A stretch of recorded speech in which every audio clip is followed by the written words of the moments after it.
पंढरपूर शासकीय विश्रामगृह येथे शिवसेना एकनाथ शिंदे गट सोलापूर जिल्हा युवा सेना व महिला आघाडी पदाधिकाऱ्यांची बैठक संपन्न झाली। या बैठकीत प्रमुख पाहुणे म्हणून शिवसेना उपनेते व दापोली विभागाचे आमदार संजय वसंतराव कदम, महाराष्ट्राचे उपमुख्यमंत्री एकनाथ शिंदे यांचे विश्वासू सहकारी महेश नाना साठे, माजी गृह राज्यमंत्री सिद्धाराम म्हेत्रे, सोलापूर जिल्हाध्यक्ष अमर पाटील, शिवानंद कट्टीमनी, सोलापूर शहराध्यक्ष सचिन चव्हाण, दिलीप कोल्हे, सलाउद्दीन शेख, अरबाज नाईकवाडी, शकीलभाई मुंडेवाडी, विशेष उपस्थिती म्हणून रजाक मालक यासह जिल्ह्यातील सर्व पदाधिकारी, महिला आघाडीच्या पदाधिकाऱ्यांची उपस्थिती होती।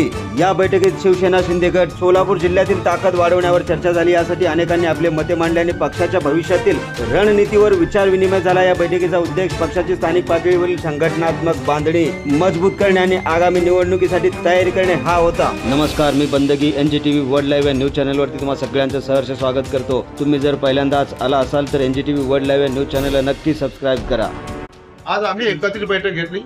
या बैठकीचा उद्देश असा होता की शिवसेनेची सदस्य नोंदणीच्या बाबतचा आढावा आणि त्याच्यानंतर होणाऱ्या पुढील जिल्हा परिषद निवडणुका असतील, पंचायत समिती निवडणुका असतील, नगरपालिका असतील, महापालिका असतील, त्या संबंधित एकत्रित चर्चा आणि त्या अनुषंगाने याची बैठक घेण्यात आली होती आणि त्याच्याबद्दल मार्गदर्शन सगळ्यांची चर्चा झाली।